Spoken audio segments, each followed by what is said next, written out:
Hi everyone, this is Daisy and welcome to my channel. Please do not forget to like, share, and subscribe. For today's video, we are going to repot our astrophytum asterias including our super kabuto.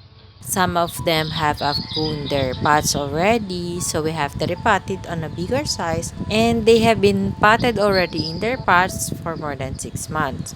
So first, what we need to do is to uproot all of them to check the cactus itself as well as the roots if there are pests. If you would notice, some of the astrophytum asterias are dehydrated, some are not, and some of them have grown their roots very well. So let's check each one of them carefully by removing the soil mix on the roots. And I'm going to show you also today how do I remake or reuse my used soil mix. So every time I repot my succulents or even my cacti, I do not throw the soil mix, but I make use of it by adding more nutrients on it, and that is what I am going to show you in today's video. As well, how do I treat the pests like mealybugs or aphids in their roots. So right now we are uprooting all of them. I started uprooting those that I wanted to transfer in a bigger pot because the size of the pot that I'm using right now is 2.75 by 2.75 inches only. So the big ones, I wanted to transfer it in a 3 by 3 inches wide pot also so they can grow more. Upon checking all the roots and the cactus or the astrophytum asterias that are big in size, there are no pests, so we can start repotting them.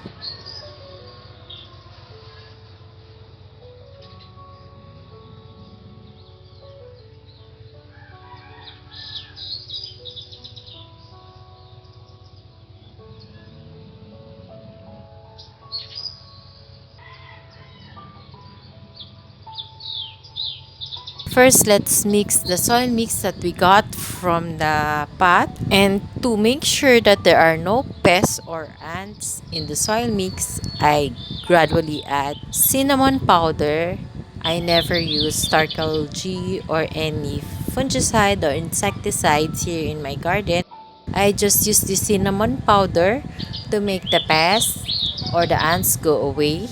So I put a generous or ample amount and mix it well. I also added a new mixture of my soil mix, which is composed of 50% loam soil and 50% pumice stone, which is mungo in size. So the loam soil is already composed of garden soil, rice hull, carbonized rice hull, and vermicast. And of course, we add osmocote to give more nutrients to the used soil mix. So that's how I reuse my used soil mix. I added cinnamon, I added osmocote, and I added also a new mixture of my soy mix. So we don't have to throw them, so it would not be a waste of money. So that's what I do whenever I reuse my used soil mix. So all we have to do is pot all these big sizes of astrophytum asterias in a 3 by 3 pot, which is much bigger than the old pot. So it's just easy to pot, and I'm adding still some or a little bit of more osmocote in each pot so I can make sure that each pot has osmocote on it. So I also want to tell you that what do I mean when I say super kabuto. So super kabuto is also a family of astrophytum asterias. What makes it super kabuto is its special characteristics, which is having a white spot or white floppy on its skin of the astrophytum asterias. If you would see, there's a white thing look like a sesame seed, but it's color white. So some have also what we call the V type. There are different kinds of super kabuto, but I only have few. I only have one V type, and others are just a normal super kabuto. And those that are green in color is called astrophytum asterias, or what we call also kabuto. In this video also, you will see that I have noticed that there are some pests on the root part of the astrophytum asterias. So sometimes we only see the upper appearance, or the what we see on the surface is that the astrophytum asterias or the cactus is healthy, but underneath it, or the soil, the root part, have pests on it. So maybe that's why it did not grow well or grow that big, or it's not plump. It's because there are lots of pests, but there are pests underneath their soil or the roots. So it is the best time also when you do repotting to check the succulent or even the cactus or cacti if there are pests underneath their soil or their root part. So what I did with the one with the pest, I cut the root or trim. Some of them is already up to the big roots, so I remove all the small roots because it is really infested by the aphids and the mealybugs. So I want to make sure that there are no pests to be left in the root part. So what I did is cut it all, and then let's wait for the Asophytum asterias to give new roots. It is also to encourage the cactus or cacti to produce more new roots. So after I cut the root part that is infected by the aphids or the pests or the mealbugs, I spray an ample amount of isopropyl alcohol, which is 70%, and then I potted it in the used soy mix. But before I used soy mix, I added or disinfected it by using the cinnamon powder, adding a new soy mixture, and also adding osmoco to give more nutrients. And I also spray alcohol on the used soy mix, so to make sure that the bacteria or the pest is already died or will not grow more. So I also add some macadamia soy to give more nutrients on the used soil mix. So that's what I do. How do I treat? I just use cinnamon and alcohol to prevent and to kill all the pests that's in the root part of this Asophytum asteria. So the video is quite long, but you will learn a lot on this video. So join me until the end of this video.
So that's all for today's video, guys. I hope you like my sharing for today. Thank you for watching. Please do not forget to subscribe and share my video to your family, friends, and relatives. Bye for now. See you on my next video. Bye. God bless us all. Bye.